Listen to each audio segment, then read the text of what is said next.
সুনামগঞ্জ গ্রামের দক্ষিণে ছিল একটি বড় জঙ্গল। সে জঙ্গলে ছিল অনেক পশু পাখি, মধু টিয়ে, টুনি পাখি, উল্লু পেঁচা, কাকসহ আরো অনেক পাখি।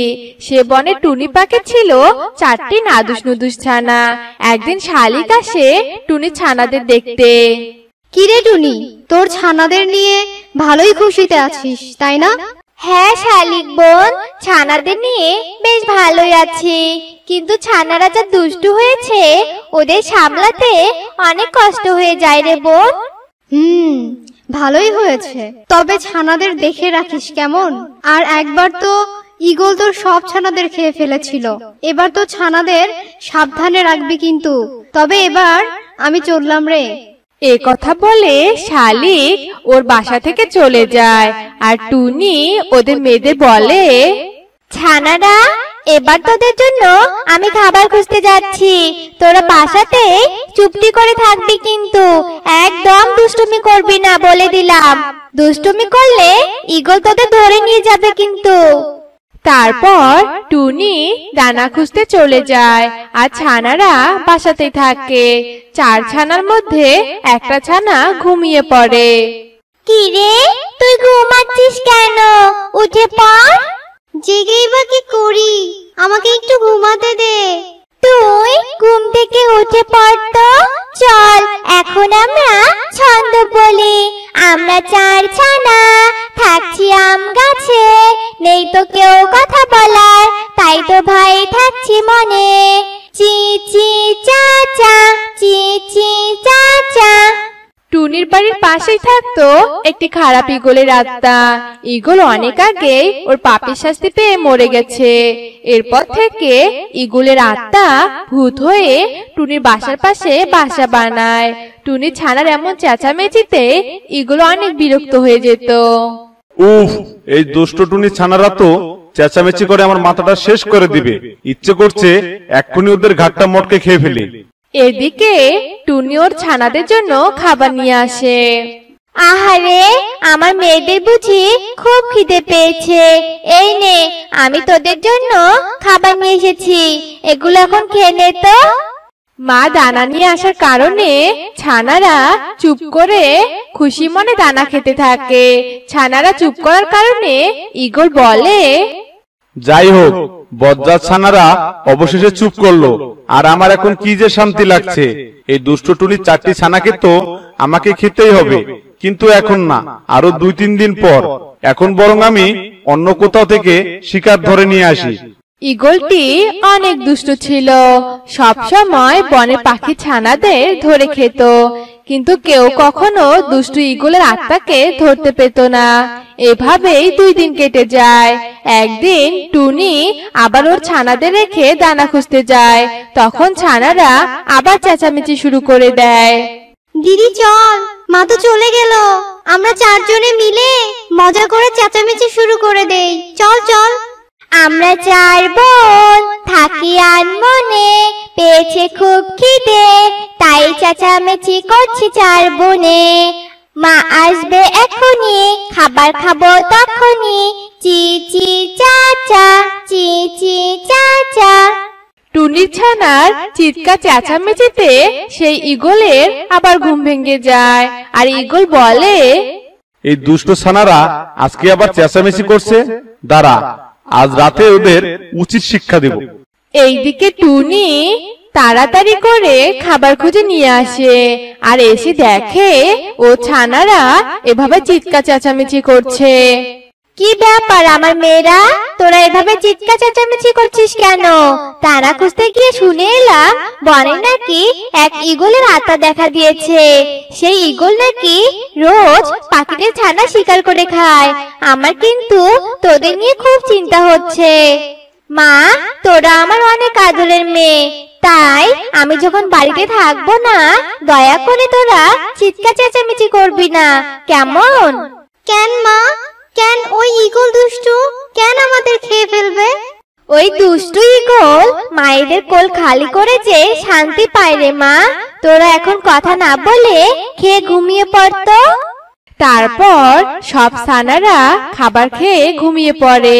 আর রাতে সেই ঈগলের আত্মা টুনির বাড়িতে আসে। আর ঈগলের আত্মাকে দেখে সবাই অনেক ভয় পেয়ে যায়। তুমি আমাদের বাড়িতে? হ্যাঁ, আমি তোর বাড়িতে। তোর ছানারা আমায় এতদিন বড্ড জ্বালিয়েছে, শান্তিতে একটু ঘুমাতে দেয়নি। তাই তোর 4 ছানাকে তো আমি খেয়েই ছাড়বো। না ঈগল ভাই, তুমি আমার ছানাদের খেও না। আমি আমার মেয়েদের বড্ড ভালোবাসি। না, আমার যে পাখিদের ছানাদের খেতে বড্ড ভালো লাগে, আর তোর এই কচি ছানাদের খেয়ে তো আমি আরো মজা পাবো। তাই আমি কাল তোর সব ছানাদের খেয়ে ফেলবো। এ কথা বলে ঈগল সঙ্গে সঙ্গে সেখান থেকে চলে যায়। আর অসহায় টুনি ওর ছানাদের নিয়ে অনেক কাঁদতে থাকে। আমি এখন কি করব? আমি আমার ছানাদের কি করে বাঁচাবো? ওই ঈগলের আত্মা বিনাশ করা তো সহজ নয়। এভাবে টুনি কাঁদতে থাকে। রাত গড়িয়ে সকাল হয়ে যায়। সকালে এসে ঈগল টুনির কাছ থেকে 4টা ছানাকে ধরে নিয়ে যায়। কিন্তু অসহায় টুনি কিচ্ছু করতে পারে না। টুনি কাঁদতে কাঁদতে পেঁচা কবিরাজের কাছে যায়। এদিকে তো ঈগল 4 ছানাকে ধরে নিয়ে এসে তার নাজেহাল অবস্থা। তুমি আমাদের কেন নিয়ে এসেছো? কাজ করে খেতে পারো না? আমাদের খেতে এসেছো যে? দাঁড়াও, এবার এমন চিৎকার করবো না তোমার মাথা শেষ করে দিব। চি চি চাচা, চি চি চাচা, আসছে আমাদের মা, এবার ভাঙবে তোমার পা। চি চি চাচা, চি চি চাচা। ছানাদের চেঁচামেচিতে বিরক্ত হয়ে যখন ঈগল ছানাদের খেতে যাবে, তখনই টুনি উল্লুক পেঁচা কবিরাজকে নিয়ে সেখানে আসে। আর কবিরাজ ওর মন্ত্র দিয়ে ঈগলকে ভস্ম করে দেয়। আর টুনি ওর 4 ছানাকে পেয়ে অনেক খুশি হয়। তোমাকে অনেক ধন্যবাদ পেঁচা কবিরাজ। আজ তোমার জন্য আমি আমার ছানাদের ফিরে পেলাম। তোমাকে ধন্যবাদ। শেরপুর গ্রামে কদম আর বকুল নামে 2 ভাই বাস করত। কদম আর বকুল দুজনই ছিল কাঠুরে, কিন্তু কদম ছিল খুবই অলস আর বকুল ছিল খুবই পরিশ্রমী। আর এ কারণে 2 ভাইয়ের মধ্যে অনেক তফাৎ ছিল। উফ, এত তাড়াতাড়ি কেন যে সকাল হয়? মনে হলো এই মাত্রই ঘুমাইলাম, অমনি সকাল হয়ে গেল। তবে সকাল হোক আর যাই হোক, আমি আর একটু ঘুমাই, তারপর কাজে যাব। এসব বলে কদম আবার ঘুমিয়ে পড়ে। এদিকে বকুল সকাল সকাল ঘুম থেকে ওঠে। ও মা, কত বেলা হয়েছে? আজ আমার এত দেরিতে ঘুম ভাঙলো কেন?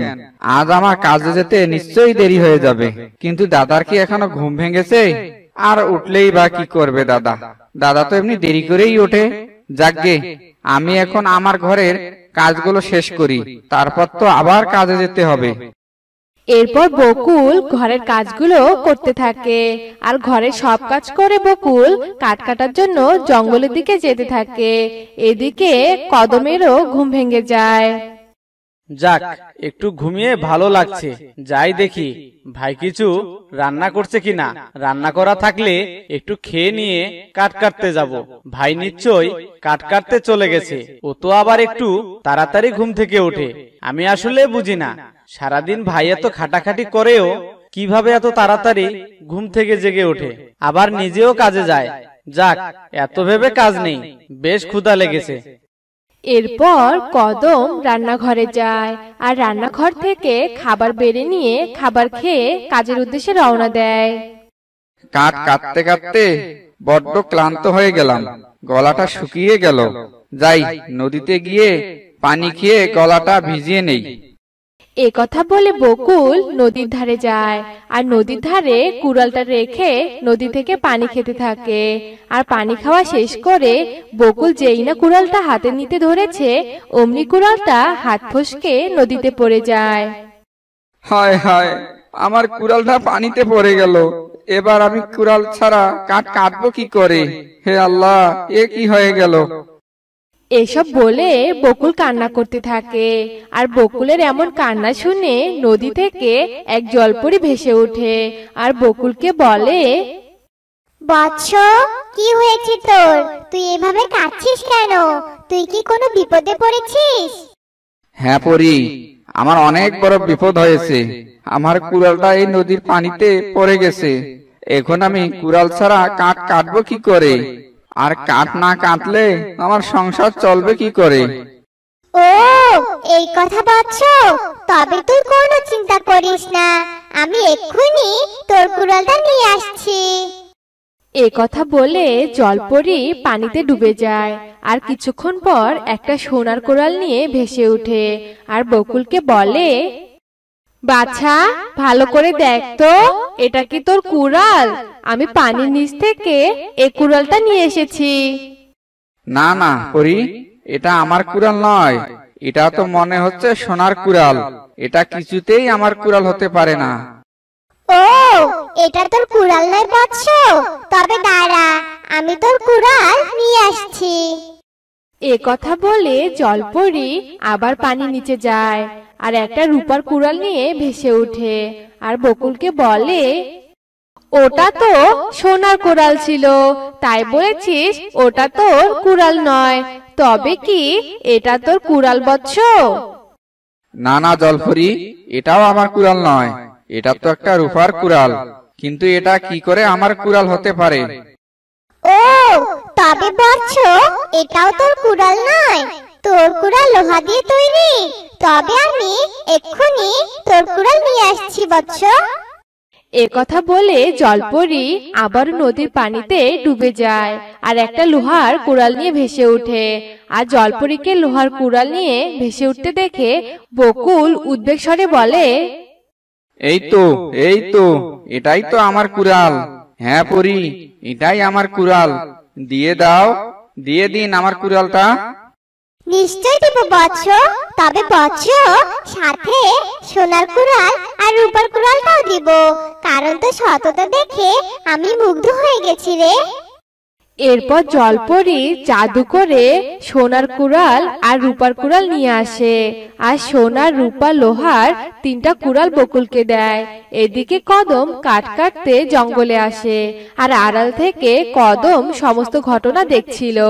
এ ঘটনা দেখার পর কদম মনে মনে ভাবছিল, কি সাংঘাতিক ব্যাপার! জলপরি ভাইকে সোনা রূপার কুড়াল দিল, তাহলে তো ভাই অনেক বড় লোক হয়ে যাবে।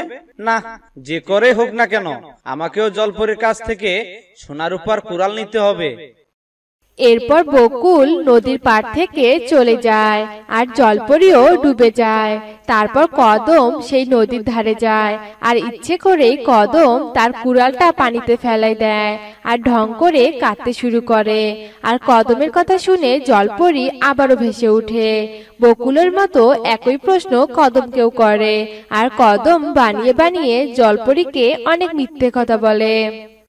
কি বলবো দুঃখের কথা জলপরি, আমার কুড়ালটা নদীতে পড়ে গেছে। এখন আমার কুড়ালটা কোথায় পাবো? জলপরি, দয়া করে আমার কুড়ালটা খুঁজে এনে দিন। কদমের এসব কথা শুনে জলপরি পানির মধ্যে ডুবে যায় আর একটা লোহার কুড়াল নিয়ে ভেসে ওঠে। বৎস, দেখ তো, এটা কি তোর কুড়াল? না না পরি, এটা আমার কুড়াল নয়। এরপর জলপরি আবার পানির নিচে ডুব দেয় আর তারপর সে একটা রূপার কুড়াল নিয়ে ভেসে ওঠে আর কাঠুরিকে বলে, এবার দেখ তো বৎস, এটাই কি তোর কুড়াল? ধুত তেরি, না না পরি, এটা আমার কুড়াল নয়। এরপর জলপরি আবারও পানিতে ডুব দেয় আর শেষবারের মতো একটা সোনার কুড়াল নিয়ে ভেসে ওঠে। সোনার কুড়াল দেখে তো কদম ভীষণ খুশি হয় আর তৎক্ষণাৎ বলে ওঠে, হ্যাঁ হ্যাঁ পরি, এটাই আমার কুড়াল।